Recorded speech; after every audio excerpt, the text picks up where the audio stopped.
Good morning, ladies and gentlemen. Welcome back to another episode here on African Confessions. The following story that you're going to be listening to, it was translated for us by one of our dear sister, and it reads like this. Brother Nashi, how are you? I am sending this because I do not know who else to talk to. I have seen your channel and I know and I think that you deal with people from back home in Zim. I need you to help me. I also need your subscribers to listen because maybe one of them knows a sangoma or a healer in Zim who can fix what has been done to me. I am a lawyer, my man. I'm supposed to be the one that is protecting his own family, but I have been cheating a lot on my wife, and I'm scared that if she finds out, she is going to divorce me because she does not know that this is what I have been doing behind her back. Even as for my wife, if it was not for some of the things that I did, I doubt that my wife was ever going to agree for us to date. It is not something that a lot of lawyers do, but I have been doing it ever since I was still in university. But I guess that karma has finally found my address. And this year, if I do not do things right, I am going to die in August of this year. I'm just a man that is waiting to die, and there is this other man that has sentenced me to death unless if I do whatever that he wants me to do for him. Let me be honest with you from the start. I've always had a problem. I have been a lawyer for over 15 years now, and since my attachment years back when I was still in varsity, I have had this habit of dating my clients. I don't know why, but I have been like that. Maybe it is because deep down I am a gold digger. I still remember when I was still growing up, my mother, she would say funny things to me. She'd be like, if you were a woman, you were going to become a prostitute. The next thing that you're going to do, a man is going to say that he wants to sleep with you, symptom, and you're going to agree because of the way that you love money. So I just thought that maybe I had the hustler spirit and people did not understand me because I had a hustler spirit. But rather, the way that I love money, even on my own, I am even scared when I think about the way that I just love money too much.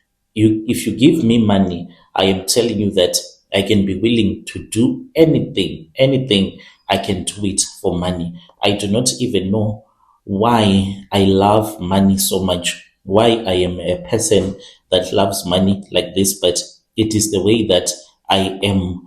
If someone offers me money, then I can even go and sleep even with an elderly woman for the sake of money. So I've been like this for the longest time. So when I was in varsity, I dated women who would come to the place where I was doing my attachments with their legal problems. If I saw that this woman, she was kind of like wealthy and still vulnerable, I will just joke with her. Let me take you out for a date so that you can chill and relax your mind. And then at the end of the day, I'll start to eat her money. When I was in varsity, there were elderly women, some those that were 16, were even sponsoring me during my university years. I was used like that. Even my own wife, the woman that is sleeping in the other room right now, because I have been avoiding to share a room with my wife because I am scared that she will find out bad things about me. I also met her when I was handling a massive estate case for her father. She was the daughter of our biggest clients at that time.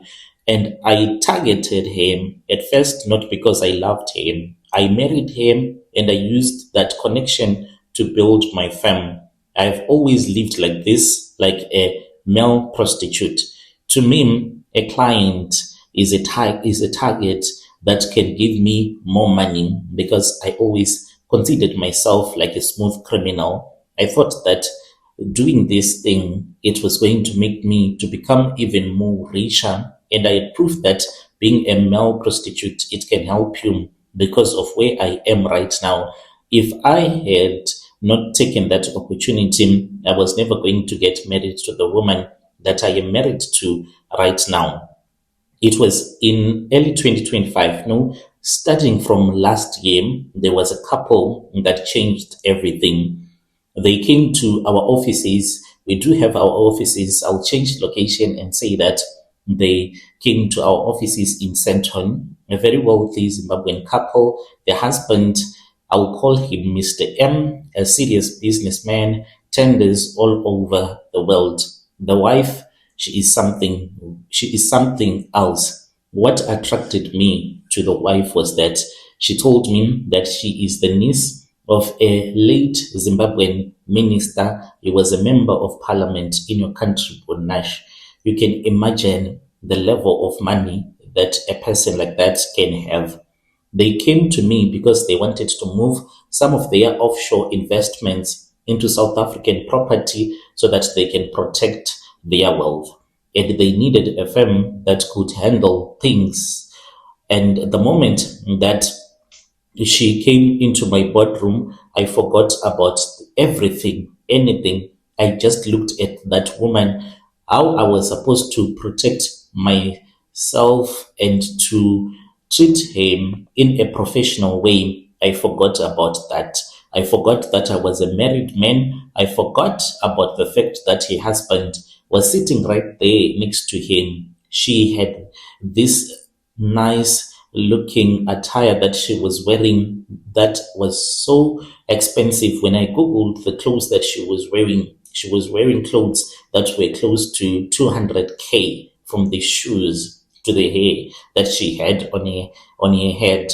That is what made me to become attracted to this foreign woman. And she was beautiful. She was someone that was sophisticated. And I saw that she was bored with her husband, with the way that she was smiling at me, over respecting me. As someone that is like a male prostitute, I can see when a woman is bored in a very short period of time. I can see that this rich woman, she is bored in bed with her husband.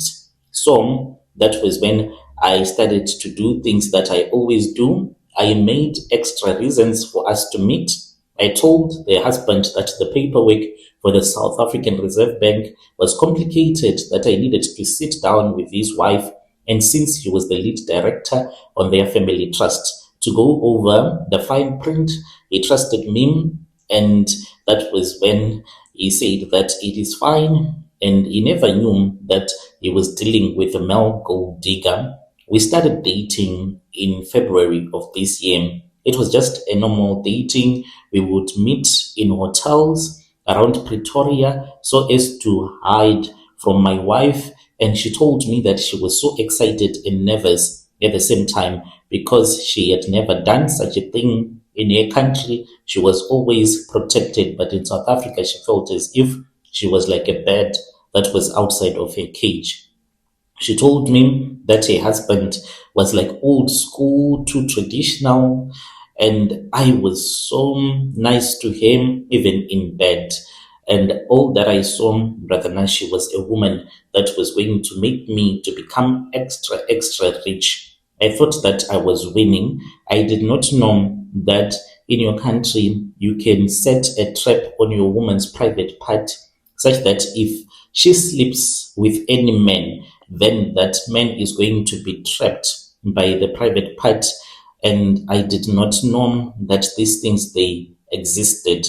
Since I am someone that prays or just pretend to pray, I thought that when I say the prayer, the demons, they are going to run away from me if I mention the name of Jesus. I did not even know that the man who was in China by then, he knew what I was doing with his wife. And when I started to get sick, to this very day, there is no medication at all that can cure me. Everything blew up. It was in April. I don't even know how he found out. Maybe he has a private investigator. Maybe she got careless with the phone because I used to fight with her. every time when I would see him in a different hotel. Since I was the first man that she had ever cheated with, she was so excited and she would always keep the messages, the voice notes, the videos, and the pictures. And I would always delete them. And she will say that you are boring because I love to listen to your voice when we are not together. This man, he did not come to my office with a gun. He just sent me a letter and he told me that he knew about me and his wife. He then called me. It was on a Sunday, but he called me using a private number. I was already nervous. When I saw this email, I quickly deleted it from my inbox.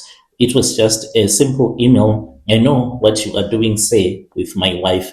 And I immediately knew who it was. And then he started to speak with me and he said to me, I know, advocate, what you have been doing with my wife. You think that you are very clever, name, because you are South African. You have been eating the fruit from a tree that you never planted. Do you know that what you are doing, it can get you killed? So normally when he said that you're going to get killed, I thought that he's going to hire a hitman. I tried to speak with him to calm him down and I asked for his forgiveness, but I did not admit it when he said, I want you to tell me what you have been doing with my wife, how many times you have slept with my wife. And they said, say, I was in a professional relationship with your wife. There were things that she was consulting with me. That was all. And he just hung up without saying anything. And I thought that it was over. I did not even bother to contact his wife because I thought that maybe I will contact his wife and he would be listening to our conversation. I said, I'm going to wait for the wife to contact me first. I was so scared. 2 days after that, I went to the bathroom early in the morning. This was after I had a dream. I was speaking with my wife.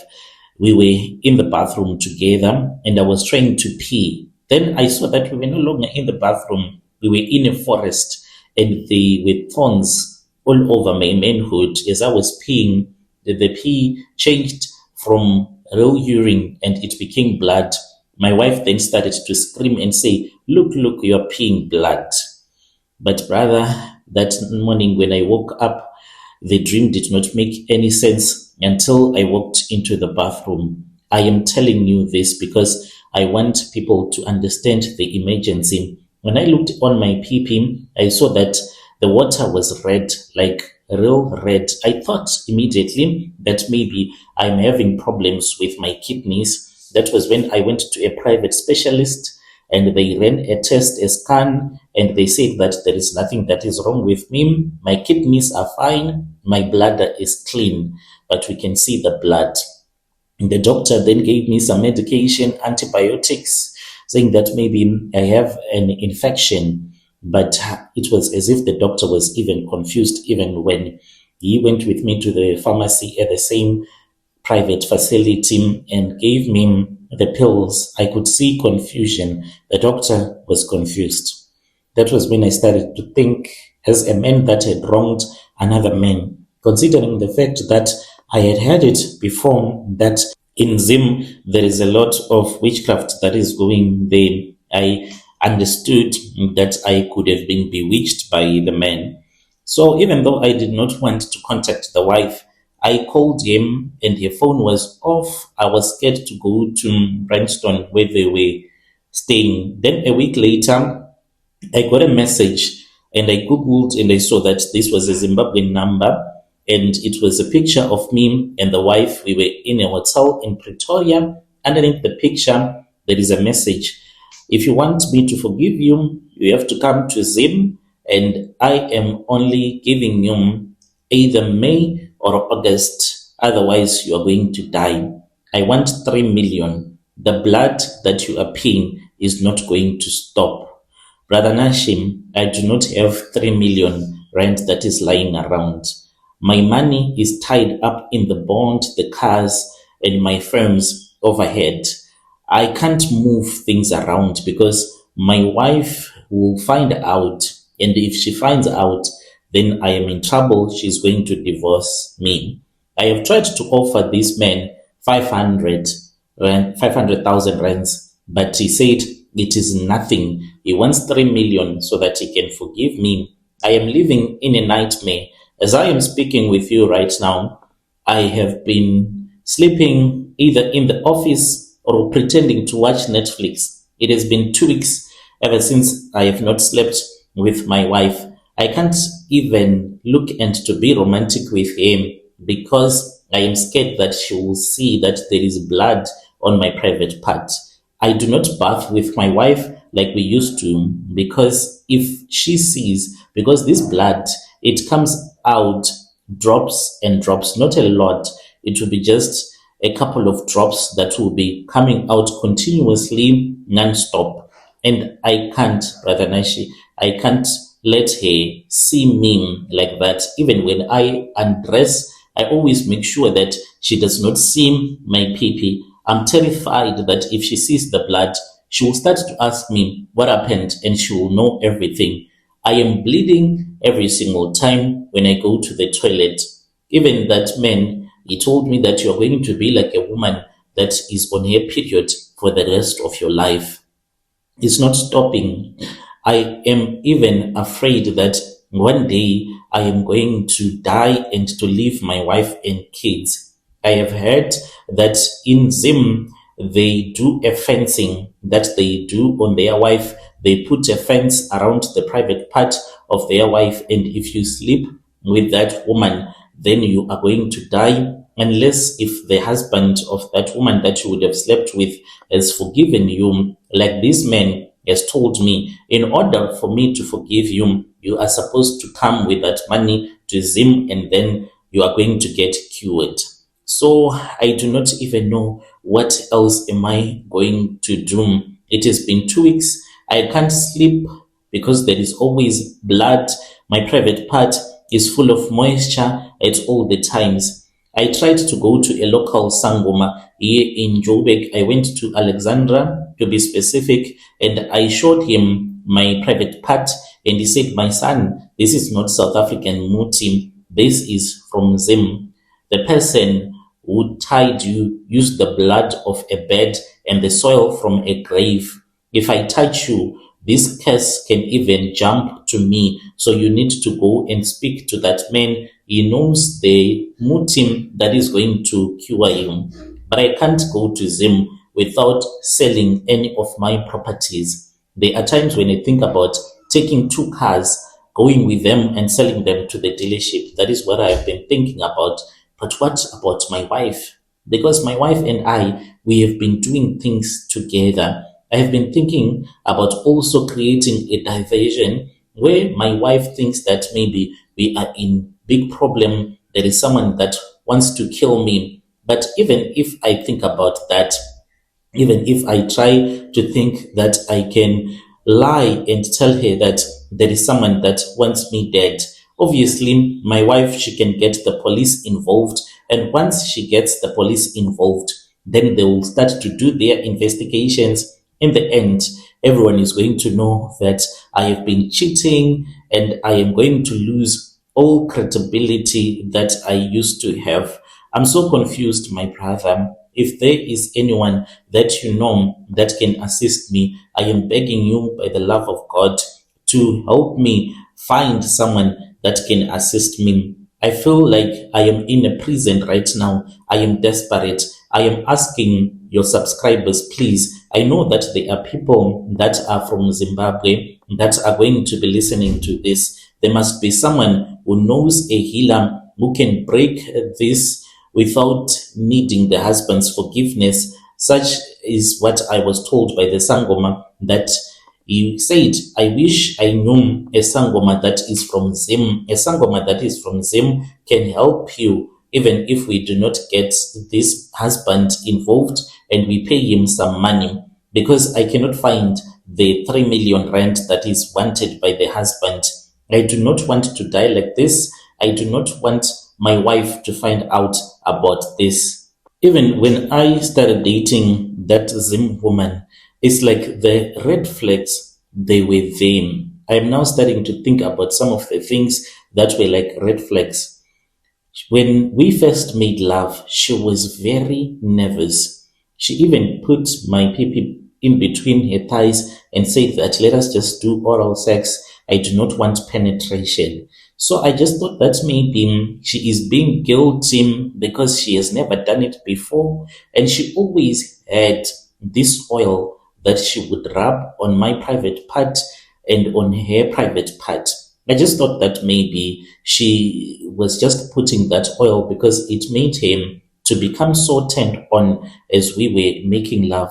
But now I start to understand that this woman is like she knew or she suspected that her husband was someone that can do rituals to harm any man that would deign to sleep with him. I have spent all of my career sleeping with married women, sleeping with vulnerable women that came to me so that they can get legal advice. My wife right now, she is at home.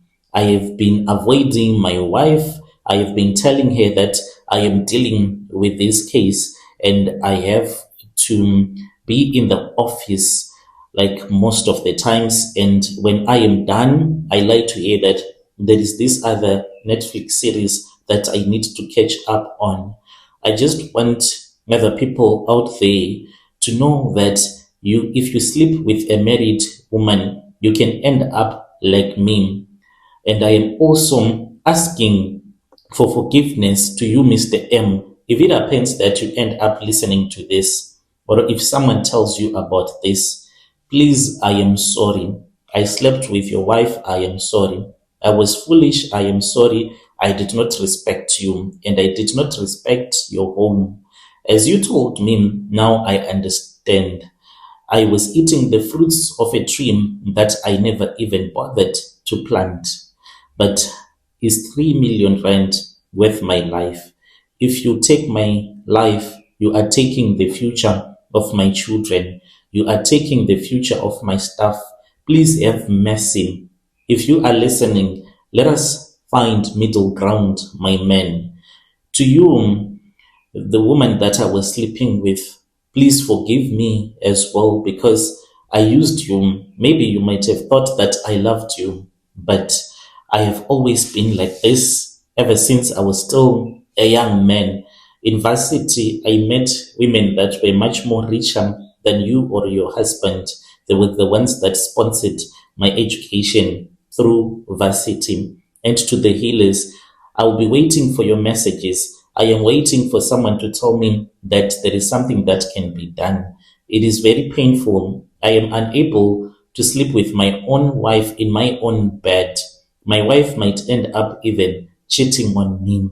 Karma is for real and it will always find you. Brother Nashi, please post it. Post it anyway. I don't have much time. Every time I go to the bathroom, it becomes much more painful. When you post, please, you can tell me. I'll be following through in the comment section. Dear listeners, right, there was a message that was sent to us by one of our dear brother. Let us speak with our brother in the comment section. That was the translation. Let us also thank our dear sister who helped us with this Xhosa translation to English. Strange things indeed, they do happen in this world. If you have any confession that you have, please come to our inbox and then you share with us your own side of the story. Strange things indeed, they do happen in this world. Let us meet again in the following episode.